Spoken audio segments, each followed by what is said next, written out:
इसका पूरा विश्लेषण हम करेंगे, लेकिन पहले देश में कोरोना के बढ़ते आंकड़े आप देख लीजिए। सिलसिलेवार तरीके से ग्राफिक्स के जरिए इन आंकड़ों को हम आपके सामने रखते हैं। देश में कोरोना का कहर बढ़ता जा रहा है। कुल मरीजों की संख्या अभी तक 7,447 हो चुकी है। जो सक्रिय मामले हैं वो 6,565 हैं। ये अभी तक संक्रमण के मामले हैं, और जो ठीक हो चुके हैं वो मामले 643 हैं, और मौतों की संख्या कोरोना संक्रमण की वजह से वो 239 तक हो गई है। यानी ये इस वक्त देश में कोरोना के कहर की स्थिति 7,447 मामले अभी तक संक्रमण के हैं, यानी कुल मरीजों की ये तादाद देश में, जबकि सक्रिय मामले 6,565 हैं, ठीक हो चुके हैं 643, और 239 लोगों की जान जा चुकी है कोरोना संक्रमण की वजह से।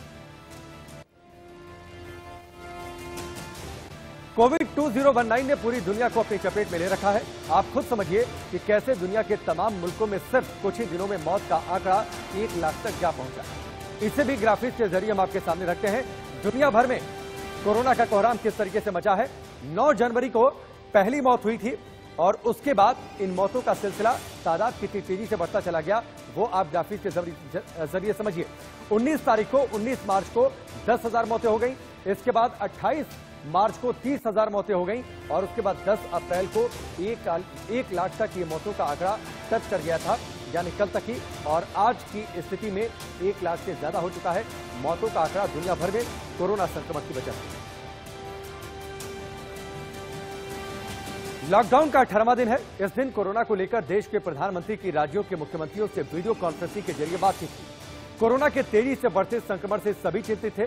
इस दौरान प्रधानमंत्री मोदी ने सभी से लॉकडाउन बढ़ाने पर राय मांगी। करीब करीब देश के हर राज्य के सीएम ने लॉकडाउन बढ़ाने पर सहमति जताई, यानी सर्वसहमति की स्थिति बनी है।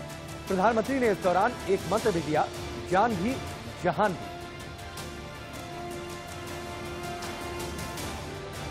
यानी अभी भी देश में कोरोना का कहर धीमा नहीं हुआ है। इसी वजह से पीएम मोदी ने कोरोना संकट से बचने के लिए देश में लगे लॉकडाउन को बढ़ाने के संकेत दे दिए। पीएम मोदी ने यह संकेत राज्यों के मुख्यमंत्रियों के साथ वीडियो कॉन्फ्रेंसिंग के जरिए हुई बैठक में दिया।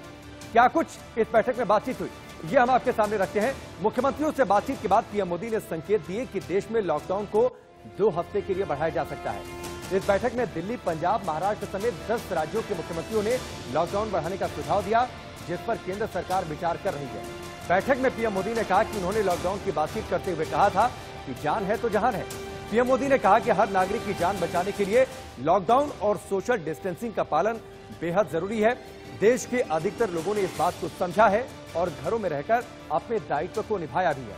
हम सभी ने इसी मंत्र पर चलते हुए देशवासियों की जिंदगी बचाने का प्रयास किया है। पीएम मोदी ने जोर देते हुए कहा कि जब देश का हर व्यक्ति जान भी और जहान भी दोनों की चिंता करते हुए दिशा निर्देशों का पालन करेगा तो कोरोना के खिलाफ हमारी लड़ाई और मजबूत हो जाएगी। प्रधानमंत्री ने भरोसा दिलाया कि देश में जरूरी दवाएं पर्याप्त मात्रा में मौजूद हैं। फिलहाल देश में जारी लॉकडाउन मंगलवार यानी 14 अप्रैल को खत्म हो रहा है। पंजाब और ओडिशा पहले ही अपने राज्यों में जारी लॉकडाउन की अवधि को बढ़ा चुके हैं, और अब महाराष्ट्र और पश्चिम बंगाल में भी लॉकडाउन बढ़ाने का ऐलान कर दिया गया है। मीटिंग के दौरान प्रधानमंत्री ने भी कहा कि जान भी बचानी है और जहान भी। मीटिंग के बाद उन्होंने ट्वीट किया, जिसमें लिखा था, क्या कुछ कहा गया। प्रधानमंत्री की ओर से जो जानकारी मिली वो ये है कि जान है तो जहान है। जब मैंने राष्ट्र के नाम संदेश दिया था तो प्रारंभ में बल दिया था कि हर नागरिक की जान बचाने के लिए लॉकडाउन और सोशल डिस्टेंसिंग का पालन बहुत आवश्यक है। देश के अधिकतर लोगों ने इस बात को समझा और घरों में रहकर अपना दायित्व निभाया, और अब भारत के उज्जवल भविष्य के लिए, समृद्ध और स्वस्थ भारत के लिए जान भी जहान भी, इन दोनों पहलुओं पर ध्यान देना आवश्यक है। जब देश का प्रत्येक व्यक्ति जान भी और जहान भी दोनों की चिंता करते हुए अपने दायित्व निभाएगा, सरकार और प्रशासन के दिशा निर्देशों का पालन करेगा, तो ही जाकर भविष्य बेहतर हो सकेगा। सवाल यह उठता है कि लॉकडाउन पार्ट 2 पर कितने राज्य 30 अप्रैल तक लॉकडाउन बढ़ाने के लिए तैयार हैं। हालांकि सभी कोरोना से जंग में केंद्र सरकार के निर्देशों पर सभी ने अपनी सहमति जताई। आपको दिखाते हैं लॉकडाउन बढ़ाने पर किस राज्य की क्या प्रतिक्रिया रही। यह भी ग्राफिक्स के जरिए आप समझ लीजिए। दिल्ली लॉकडाउन बढ़ाने को तैयार है। साफ तौर पर मुख्यमंत्री अरविंद केजरीवाल ने कह दिया वो लॉकडाउन बढ़ाने के पक्ष में है। उत्तर प्रदेश की ओर से भी लॉकडाउन बढ़ाने पर सहमति जताई गई है। मध्य प्रदेश में भी लॉकडाउन बढ़ाने के संकेत दिए गए हैं। तेलंगाना ने भी कहा है कि लॉकडाउन बढ़ना चाहिए। पश्चिम बंगाल सरकार ने 30 अप्रैल तक लॉकडाउन बढ़ाने का फैसला कर दिया, यानी वो पहले से इसके पक्ष में। ओडिशा 30 अप्रैल तक लॉकडाउन बढ़ा दिया गया है। पंजाब में 1 मई तक लॉकडाउन बढ़ाया गया है। महाराष्ट्र में 30 अप्रैल तक लॉकडाउन बढ़ाया गया है। केरल के कुछ हिस्सों में लॉकडाउन बढ़ाया जा सकता है, यानी लॉकडाउन पर सहमति है। राजस्थान में चरणबद्ध तरीके से लॉकडाउन हटे, इस बात की सिफारिश की गई है। छत्तीसगढ़ की ओर से कहा गया है कि ठोस तरीके से लॉकडाउन बढ़ना चाहिए। हरियाणा ने कहा है कि केंद्र सरकार की जो भी सलाह होती है उसे मानेंगे। पुडुचेरी 14 अप्रैल तक लॉकडाउन बढ़े, हालांकि 14 अप्रैल तक पहले ही लॉकडाउन है इस देश में। देश में कोरोना से निपटने को लेकर आज पीएम मोदी ने देश के मुख्यमंत्रियों से चर्चा की। इस दौरान दिल्ली के मुख्यमंत्री अरविंद केजरीवाल ने भी देश में लॉकडाउन बढ़ाने की सलाह दी और कहा कि 30 अप्रैल तक लॉकडाउन बढ़ना ही चाहिए। क्या कुछ कहा मुख्यमंत्री केजरीवाल ने, यह हम आपको बताते हैं। 3 बड़ी बातें उन्होंने कही हैं, इन 3 बड़ी बातों को आप समझिए। सीएम केजरीवाल ने पीएम से कहा कि 30 अप्रैल तक लॉकडाउन बढ़ाना चाहिए। केजरीवाल ने यह भी कहा कि लॉकडाउन बढ़ाने का फैसला राष्ट्रीय स्तर पर होना चाहिए, तभी यह प्रभावी हो पाएगा। अगर लॉकडाउन में ढील दी भी जाती है तो किसी भी हाल में ट्रांसपोर्ट नहीं खुलना चाहिए, चाहे वो रेल ट्रांसपोर्ट हो, सड़क ट्रांसपोर्ट हो या फिर हवाई यातायात।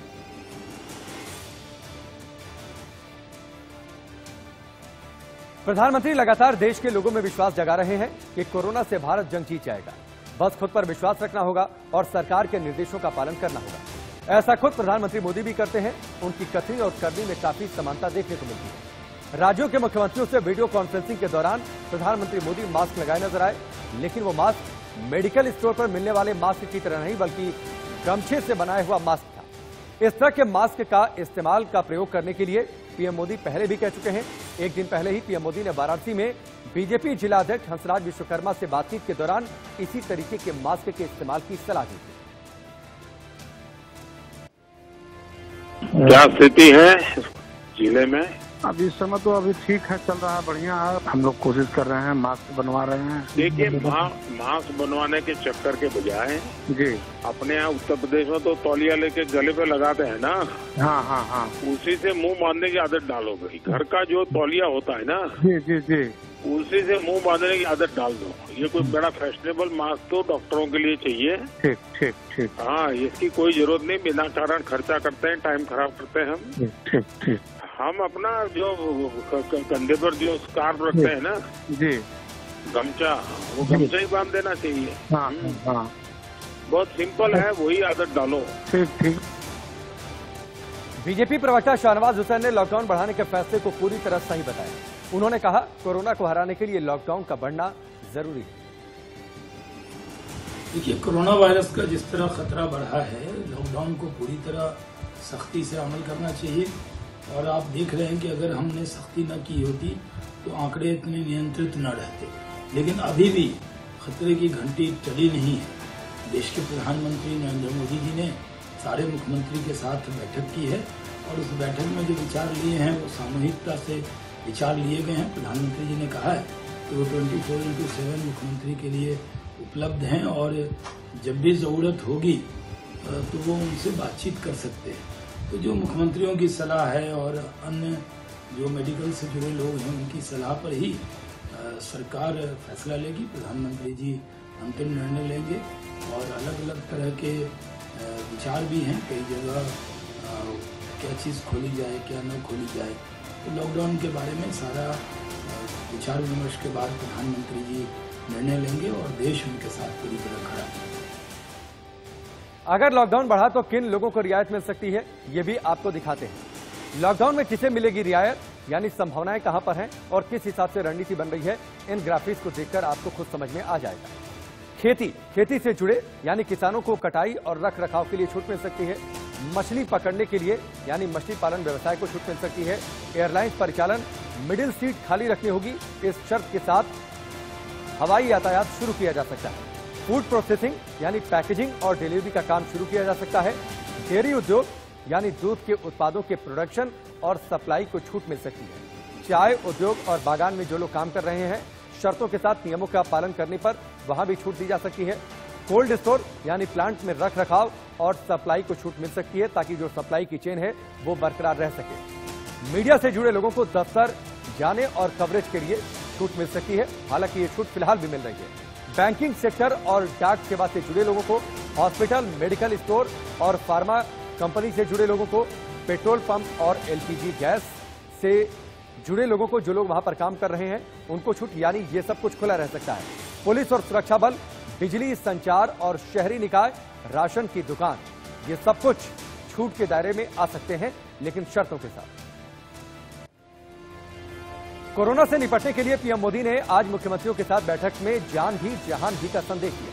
माना जा रहा है कि इसी मंत्र पर आगे बढ़ते हुए 3 जोन वाले फॉर्मूले पर काम किया जा रहा है। ये 3 जोन होंगे, रेड, येलो और ग्रीन जोन। इसी आधार पर लॉकडाउन की स्थिति में जान बचाने और जहान बनाने पर भी फोकस किया जाएगा। अब ये 3 जोन क्या क्या होंगे, इसे आप समझिए। पहला होगा रेड जोन, जिसमें हॉटस्पॉट वाले इलाके आएंगे। ये इलाके पूरी तरीके से सील होंगे, यानी ये सबसे ज्यादा संवेदनशील इलाके होंगे। अगला इलाका होगा येलो जोन। दूसरा जोन होगा जिसमें संक्रमण फैलने की आशंका वाले इलाके आएंगे। इन इलाकों में सिर्फ जरूरी कामों के लिए मूवमेंट की इजाजत मिलेगी। तीसरा जोन होगा ग्रीन जोन, जिसमें संक्रमण की आशंका से मुक्त इलाके होंगे। ग्रीन से ग्रीन जोन में लोगों की आवाजाही हो सकेगी, यानी पहली बार अगर किसी इलाके को सबसे ज्यादा छूट मिलेगी तो वो ग्रीन जोन का इलाका होगा।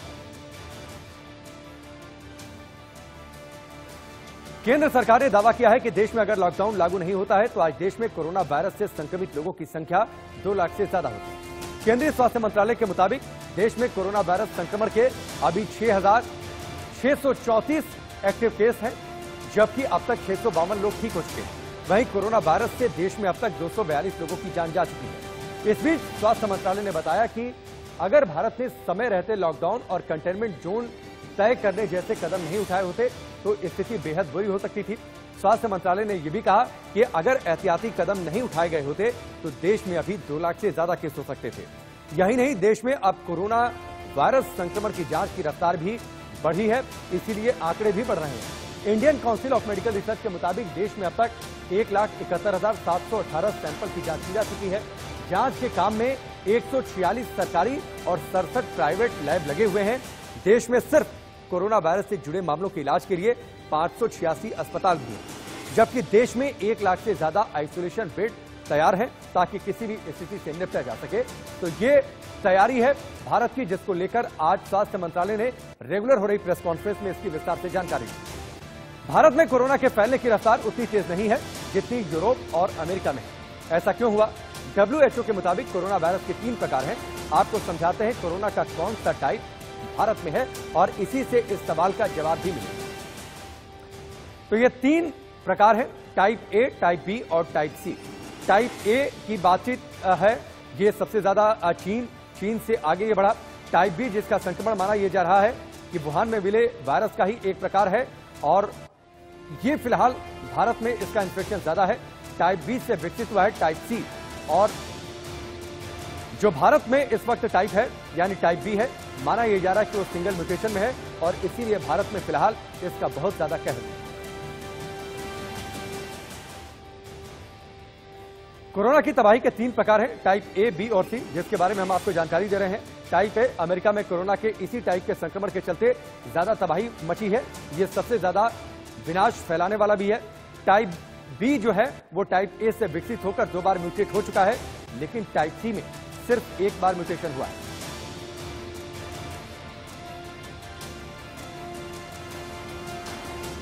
टाइप ए के इसी स्ट्रेन के चलते 2 वायरस हैं जिसमें वुहान और अमेरिका में तबाही मचाई। टाइप बी म्यूटेट होने के बाद तेजी से फैला है और टाइप सी सिंगापुर के जरिए पूरे यूरोप में फैला।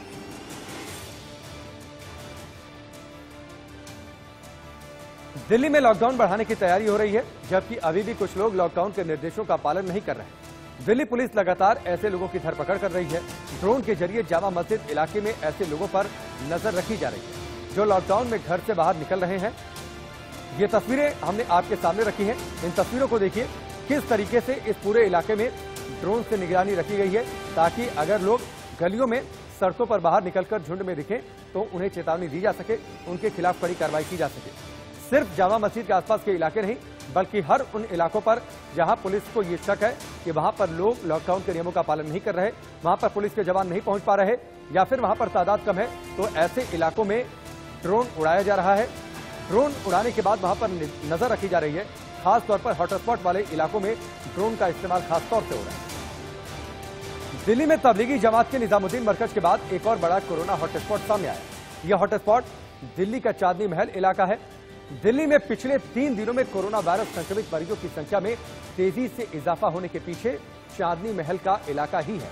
यहां पर 13 मस्जिदों में 102 जमाती मिले हैं, जिनमें से 52 जमाती कोरोना पॉजिटिव हैं। ये सभी जमाती मार्च में निजामुद्दीन मरकज में शामिल हुए थे। 52 नए संक्रमित लोगों में कुछ विदेशी भी हैं, जबकि 8 महिलाएं बताई जा रही हैं। 6 अप्रैल को इन सभी को मस्जिदों में से निकालकर गुलाबी बाग के क्वारंटीन सेंटर में रखा गया था। चांदनी महल भी उन 30 जगहों में शामिल है जिसे कंटेनमेंट जोन घोषित किया गया है। कोरोना के फैलते संक्रमण को देखते हुए नबी करीम और चांदनी महल को शुक्रवार रात को ही सील कर दिया गया था। दिल्ली में अब तक कोरोना से 903 लोग संक्रमित हो चुके हैं। इनमें से 584 मरकज से जुड़े लोग हैं, जबकि दिल्ली में अब तक 14 लोगों की जान जा चुकी है। दिल्ली में लॉकडाउन में कैसे हालात हैं, इस रिपोर्ट में आगे। कम्युनिटी के हाल हैं। इस समय हम एक सिविल लाइन स्थित शॉपकीपर के पास में हैं। हम इनसे बातचीत कर लेके की कोशिश करते हैं कि क्या कुछ सामान उनके पास मौजूद है या नहीं है, कितनी कमी आ रही है या क्या कुछ रेट में बेच रहे हैं। सबसे पहले भैया आपका नाम क्या है? शामिर भाई, आप सिविल लाइन में कब से दुकान पे कर रहे हैं? 1 साल से ऊपर हो गया। अच्छा, अब सामान जो है आटा, दाल, नमक, नमकीन, ये सब मिल रहा है नहीं मिल रहा है? नहीं जी, माल में कमी है, पीछे माल नहीं आ पा रहा पूरा। कब से कमी आई है ये जब से लॉकडाउन हुआ उसके 3-4 दिन बाद से जो है कमी आ गई है। तो माल मिल नहीं रहा है प्रॉपर? हाँ, पीछे से नहीं आ पा रहा माल। तो फिर कैसे लोगों की यहाँ पे आप पूर्ति कर पा रहे होंगे जो अगल बगल के लोग हैं? जो हमारा स्टॉक था उससे हम पूर्ति कर रहे हैं।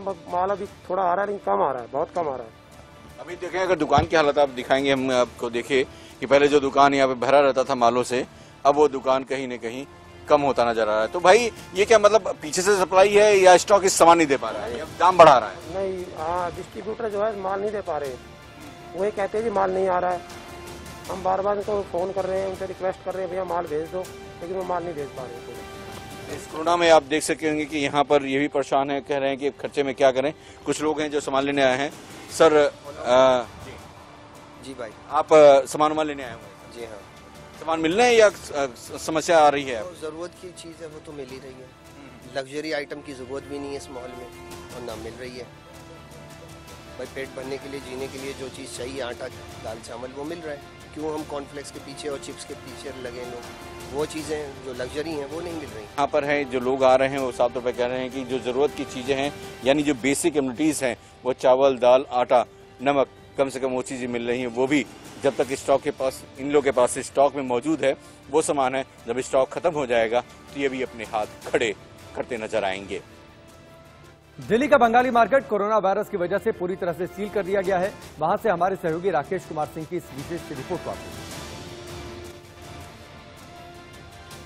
कोरोना मरीजों की संख्या बढ़ती जा रही है। दिल्ली सरकार ने दिल्ली के 30 जगहों को हॉट स्पॉट क्षेत्र घोषित किया है। मैं उसी में से एक बंगाली मार्केट में खड़ा हूं। यहां पर देख सकते हैं कि बंगाली मार्केट को पूरी तौर पर सील कर दिया गया है। यहां पर दिल्ली पुलिस के जवान के साथ साथ जो विभिन्न सुरक्षा बल के जवान यहां पर तैनात हैं, किसी को भी इस एरिया में जाने की इजाजत नहीं है। प्रशासन, जो स्थानीय प्रशासन है, वो उसने जो लोगों की रोजमर्रा की जरूरत की चीजें हैं उसकी पूरी तौर पर व्यवस्था की गई है। उन्हें एक नंबर यहाँ पर डिस्प्ले किया गया है जिसमें ये लोग अगर जो भी रोजमर्रा की चीज चाहेंगे उस पर फोन करके वहाँ मंगा सकते हैं। यहाँ पर किसी को भी जाने की इजाजत नहीं है। जो इसेंशियल सर्विसेज में शामिल लोग हैं उनको ही आइडेंटिटी कार्ड चेक करके अंदर जाने दिया जा रहा है। पूरी तौर पर 3 स्तरीय यहाँ पर बैरिकेडिंग की गई है। साफ तौर पर जो हॉट स्पॉट एरिया में किसी को भी जाने की इजाजत नहीं है। यानी कोरोना को अगर हराना है तो पूरी तौर पर लॉकडाउन को सफल बनाना होगा। और ऐसी स्थिति में, क्योंकि कुछ लोग हैं लगातार लॉकडाउन का उल्लंघन कर रहे हैं, ऐसी स्थिति में कई जगहों को हॉट स्पॉट क्षेत्र घोषित किया गया है ताकि वहां पर जो है पूरी तौर पर कड़ाई से लॉकडाउन को लागू किया जा सके। Rakesh Kumar Singh, India news, Bengali market, Delhi.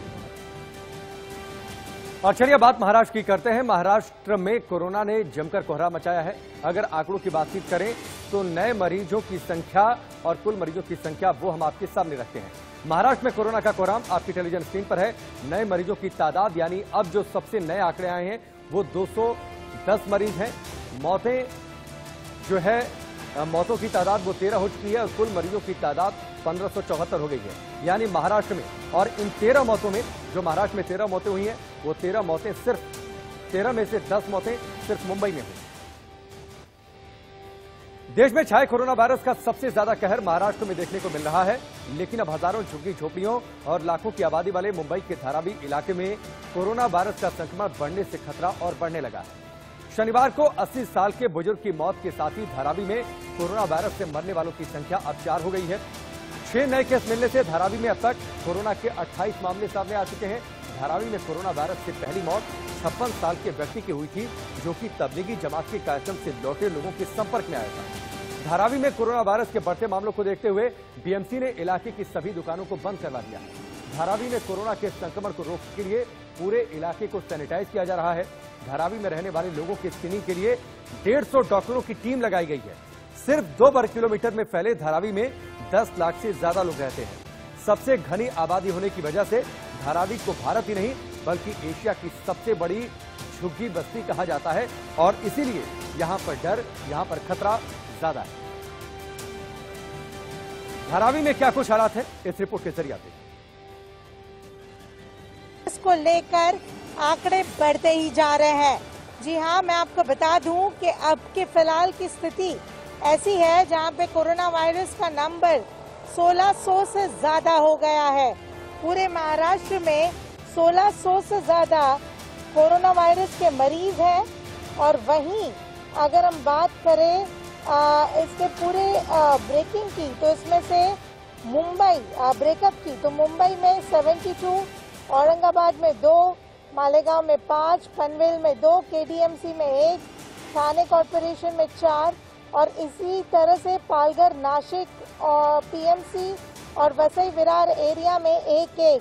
कुल मिलाकर 92 नंबर्स आज बढ़ गए हैं और कोरोना वायरस के मरीज हो गए हैं 1600 से ज्यादा। हम आपको बता दें कि 110 मौत हुई है। 100 से ज्यादा मौत का आंकड़ा महाराष्ट्र में क्रॉस हो चुका है और वहीं हम देखते हैं कि धारावी जैसे इलाके हैं जहां पे धारावी में ही 28 ऐसे केसेस बाहर आए हैं और कुछ 3 लोगों की मौत बाहर आई है। गाजियाबाद में ड्रोन कैमरे से निगरानी की जा रही है, जिससे निर्देश नहीं मानने वालों पर नजर रखी जा सके। एक रिपोर्ट आती है।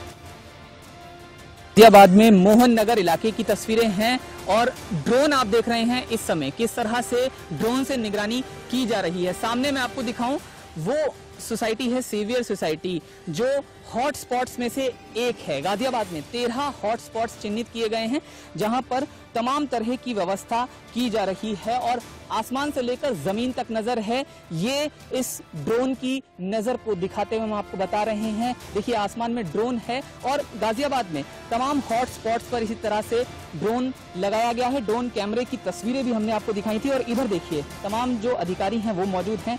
गाजियाबाद के एसपी सिटी मनीष मिश्रा जी आपको तस्वीरों में नजर आएंगे और वो इस ड्रोन को कंट्रोल कर रहे हैं और यहाँ से वो देख रहे हैं कि जो ये हॉट स्पॉट है यहाँ पर जिस तरह की व्यवस्था की गई है उसमें कोई खलल तो नहीं है, कुछ अव्यवस्थित तो नहीं है, कहीं कोई लापरवाही तो नहीं है, कहीं कोई बाहर तो नहीं निकल रहा है, जरूरी सेवाएं जो हैं वो पहुंच रही हैं या नहीं पहुंच रही हैं और तमाम चीजें सुनिश्चित कराई जा रही हैं। उनसे सीधे यहाँ बात कर लेते हैं और पूछ लेते हैं, सोशल डिस्टेंसिंग का ख्याल रखते हुए पूछ लेते हैं। सर, जानना चाहेंगे क्या कुछ व्यवस्था है? ड्रोन हमें नजर आ रहा है। ये जितने भी हमारे हॉट स्पॉट चिन्हित हैं गाजियाबाद में, वहाँ पर हर जगह पर हम लोग ड्रोन से निगरानी कर रहे हैं, मैनुअल सर्विलांस कर रहे हैं। जगह जगह पर चप्पे चप्पे पर हमारे पुलिसकर्मी तैनात हैं, मजिस्ट्रेट तैनात हैं। हमारी जो जोनल और सेक्टर पुलिस स्कीम है वो लागू हुई है। किसी भी तरह की हम लोग कोई लापरवाही किसी के द्वारा प्रदर्शित नहीं होने देना चाहते हैं और पब्लिक का हमें खूब सहयोग मिल रहा है। आप देख रहे हैं जगह जगह पर सब जगह एक तरीके से लॉकडाउन का सख्त से पालन कराया जा रहा है। वही लोग निकल रहे हैं जिनको अनुमति है। जी, यहाँ तक रही है आपकी सामानों की आपूर्ति की बात, तो हमारे जिलाधिकारी महोदय के और एसएसपी साहब की तरफ उनसे बंदोबस्त किया गया है। हमारी जो सब्जी है या दूध है, ऐसी एसेंशियल कमोडिटी है, उसके जो वेंडर्स हैं उसको अंदर ही जहाँ पर हॉटस्पॉट में लगा दिया गया है। कोई कमी नहीं आ रही, कोई शिकायत नहीं आ रही। आपके चैनल के माध्यम से हम सबको बताना चाहते हैं जितना ही सहयोग, जितना ही लॉकडाउन का, जितना ही हॉटस्पॉट का हम लोग पूर्णतः पालन करेंगे, अपने घरों में रहेंगे, उतना जल्दी हम लोग कोरोना पर विजय पाएंगे। जी, जो सीलिंग वाले एरिया है सर, वहाँ के लोगों का किस तरह का रिएक्शन है, क्योंकि आपकी तो बात हो रही है? जी, अच्छा रिएक्शन है और लोगों का खूब सहयोग मिल रहा है। लोग समझ रहे हैं इस चीज़ को, जो कराया जा रहा है वो अपरिहार्य है और 100% उसको होना ही होना है। जी, पुलिस पूरी तरीके से मुस्तैद है, हर वो संभव कोशिश कर रही है कि लोगों से लॉकडाउन के नियमों का पालन करवाया जा सके। लॉकडाउन बढ़ाने का फैसला कर लिया। और इस बीच बड़ी खबर, सीधे न्यूज रूम का रुख करते हैं। शुभ्रा हमारी सहयोगी जुड़ी हुई है। शुभ्रा, बताइए क्या है इस वक्त की बड़ी खबर? बिल्कुल राकेश, देखिए एक बहुत बड़ी खबर दिल्ली से आ रही है। खतरा लगातार बढ़ता जा रहा है और दिल्ली में कोरोना के कुल मरीजों की जो संख्या है वो 1000 का आंकड़ा पार कर गई है। जी हाँ, इस वक्त की बड़ी खबर यही है राकेश कि 1000 का आंकड़ा दिल्ली में कोरोना संक्रमितों की संख्या पार कर गई है। दिल्ली में अब कुल संख्या कितनी हो गई है ये भी हम बता रहे हैं दर्शकों को। 1069 पहुंच गई है दिल्ली में कोरोना मरीजों की कुल संख्या, इस वक्त की बड़ी खबर। और इसके साथ ही 24 घंटे में 5 मौतें हुई हैं। 24 घंटे में सिर्फ दिल्ली के अंदर 5 मौतें हुई हैं। इस वक्त की ये अहम खबर जो ज्यादा बड़े खतरे की तरफ इशारा कर रही है। 24 घंटे में कितने कोरोना के मामले सामने आए हैं ये भी दर्शकों को बताना जरूरी है। 166 कुल मामले 24 घंटे में कोरोना के सिर्फ दिल्ली में सामने आए हैं। यानी कि एक तरफ लॉकडाउन बढ़ाने का फैसला, एहतियात लगातार बढ़ती जा रही है, हॉटस्पॉट इलाकों को सील कर दिया गया है, दिल्ली सरकार ऑपरेशन शील्ड चला रही है। लेकिन इन सब के बीच ये खतरनाक खबर है, ये चिंता पैदा करने वाली खबर है, 1000 के आंकड़े को पार कर गया है दिल्ली में कोरोना मरीजों की संख्या। Rakesh, over to you. शुक्रिया शुभ्रा, ये बड़ी खबर है जो शुभ्रा ने बताई इस वक्त ब्रेकिंग सेंटर से, क्योंकि दिल्ली में जिस तरीके से मामले तेजी से बढ़ते जा रहे हैं, इसको लेकर आज मुख्यमंत्री केजरीवाल भी चिंतित दिखे और उनकी ये चिंता प्रधानमंत्री मोदी के साथ वीडियो कॉन्फ्रेंसिंग के दौरान हो रही बैठक के दौरान भी उनकी चिंता साफ तौर पर दिखी। लॉकडाउन का 18वें दिन मेरठ में पुलिस पर पथराव किया गया। मेरठ के जली कोठी इलाके में पुलिस जमातियों की धरपकड़ के लिए पहुंची थी। पुलिस के मुताबिक 3 जमातियों को कोरोना संक्रमण की पुष्टि हुई थी, जिन्हें पकड़ने पहुंची पुलिस पर लोगों ने पत्थर फेंके। पुलिस ने भागकर किसी तरह अपनी जान बचाई। सिटी मजिस्ट्रेट सत्येंद्र कुमार के हाथ में पत्थर लगने से चोट भी लग गई। एक दारोगा जख्मी हो गया। कई थानों की फोर्स मौके पर पहुंच गई थी। फिलहाल हालात वहां पर काबू में। और चलिए अब रुक करते हैं वाराणसी का। वाराणसी में क्या कुछ स्थिति है दिखाते हैं आपको हमारी इस खास रिपोर्ट में। में हॉट स्पॉट घोषित किया गया है और इन्हीं 4 इलाकों में से एक इलाका मदनपुरा है। ये ब्रैकेटिंग की हुई है, फोर्स लगाई गई है ताकि लोगों का आवाजाही न हो। लेकिन सबसे जो राहत की बड़ी बात है वो ये कि जो इसमें सील हैं, लोग जो अपने घरों में हैं, उनके सुविधा के लिए उनके घर तक गैस, उनके घर तक दवा और उनके घर तक वो जरूरत की चीज़ें जरूर पहुंचाई जा रही हैं जिन्हें उनकी तलब और जिन्हें उनकी आवश्यकता पड़ती है। समझा जा सकता है कि ऐसा इसलिए किया गया है ताकि यहाँ के जो कोरोना पॉजिटिव या फिर जो संक्रमित लोग हैं या जिनमें थोड़ी सी भी संभावनाएं हैं, उन्हें न केवल रोका जाए बल्कि समाज में और भी फैलने से रोका जा सके। समझा जा सकता है कि प्रशासन का ये कदम लोगों के लिए निश्चित तौर पे एक प्रेरणादायक है। प्रशासन भी लगातार इस बात को मांग कर रही है, लोगों से गुहार लगा रही है कि वो अपने घरों में रहें, उस समय निकले जब उन्हें बहुत जरूरी है।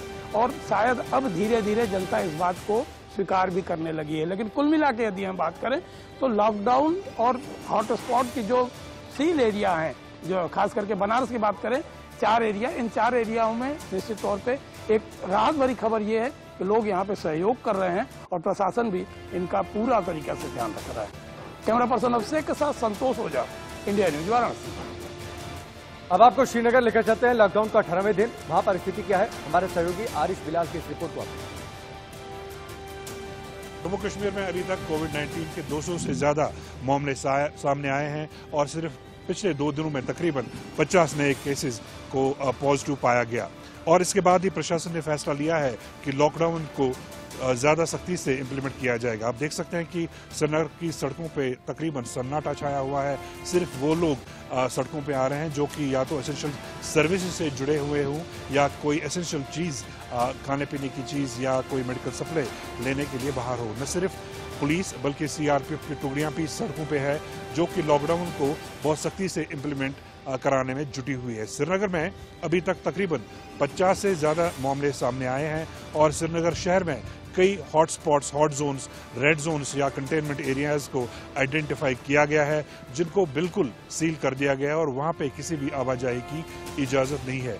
न सिर्फ प्रशासन बल्कि लोग खुद भी बाहर निकल के सड़कों को ब्लॉक कर रहे हैं, सड़कों को बंद कर रहे हैं ताकि बाहर का कोई व्यक्ति उनके इलाके में ना आए।